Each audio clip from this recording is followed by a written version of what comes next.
Conversations for Self. My name is Simona, and here is where I share my experience with healing heartbreak and emotional trauma.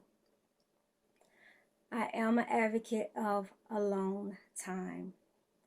I am an advocate of it coming to terms with the feeling of loneliness.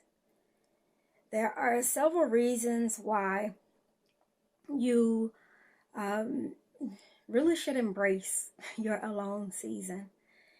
And one of the things that was brought to my attention during my own healing journey is the beginning in Genesis, in the garden, when Satan appears to Eve. And when he appears, he doesn't show up as a penguin. He doesn't show up as a polar bear.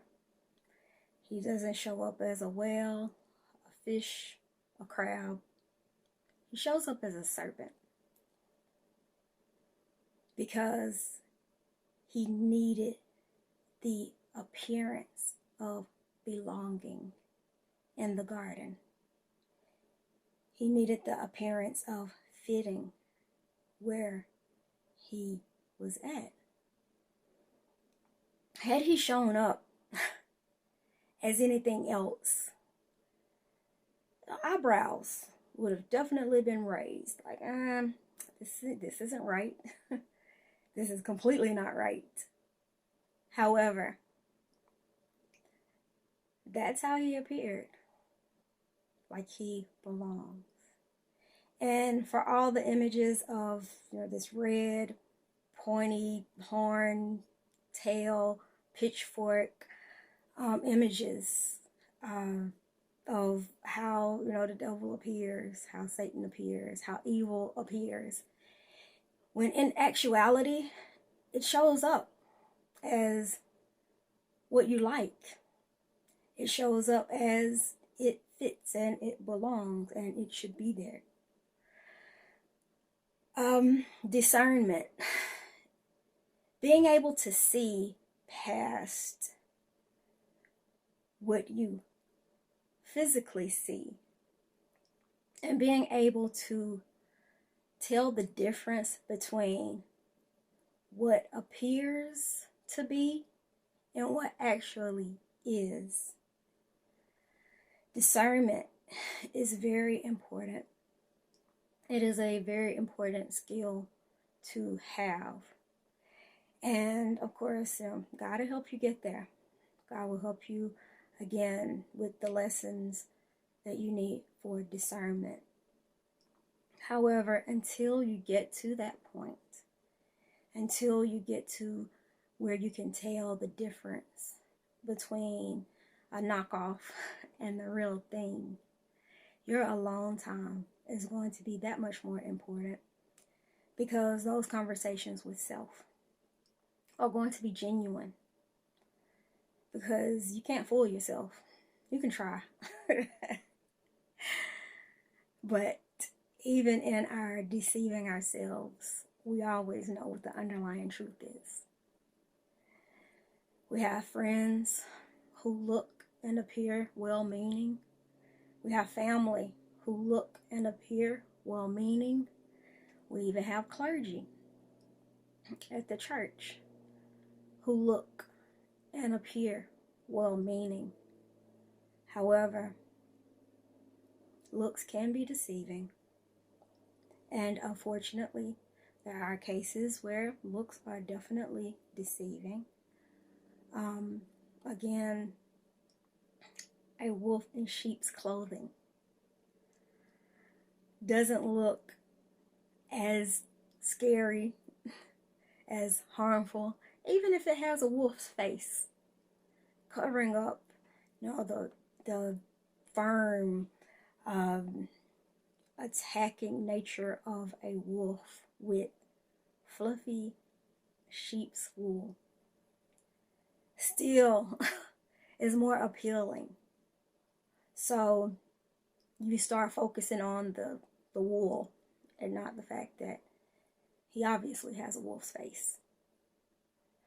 So your alone time is important because you want to ensure that the advice that you are getting comes from a good place, comes from a pure place, comes from a righteous place, comes from God.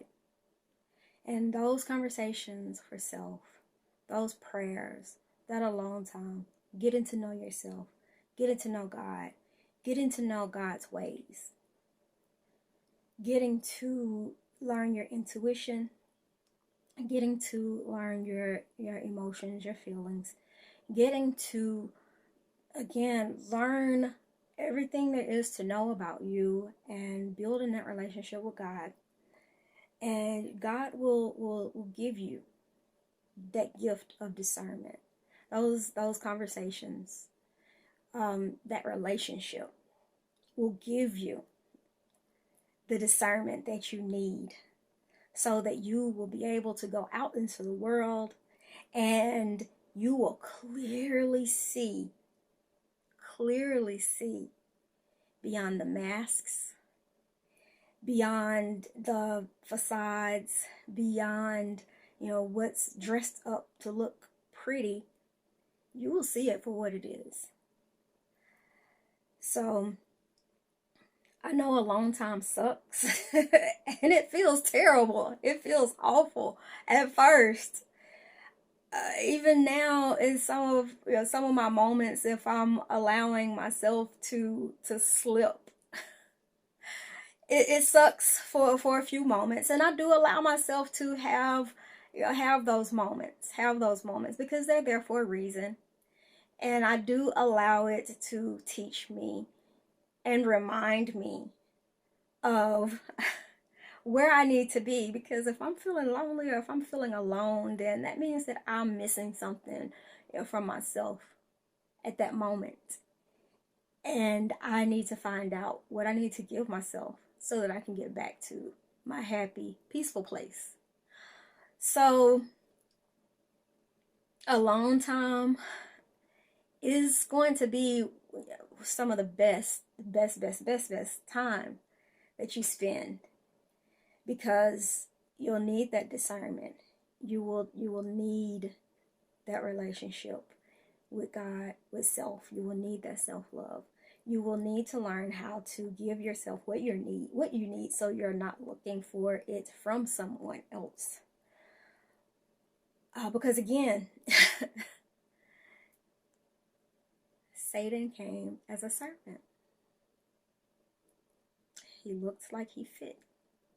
He said the things that sounded like they were right. And people are people, humans are humans. And we do have a tendency of taking a little bit of truth, mixing it in with what we think and what we want in order to get our way.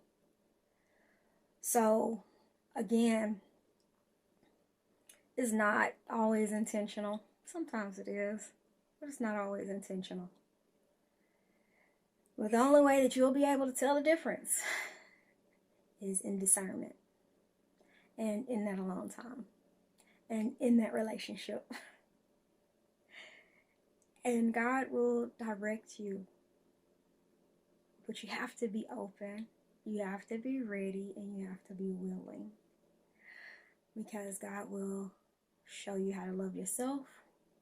God will help you heal. And in that self-love and in that healing, you will have peace, joy, happiness that cannot be taken away at all, because it's yours to have and it's yours to keep. So as I always say, self-love and emotional healing are both very necessary for a happy, peaceful, successful life.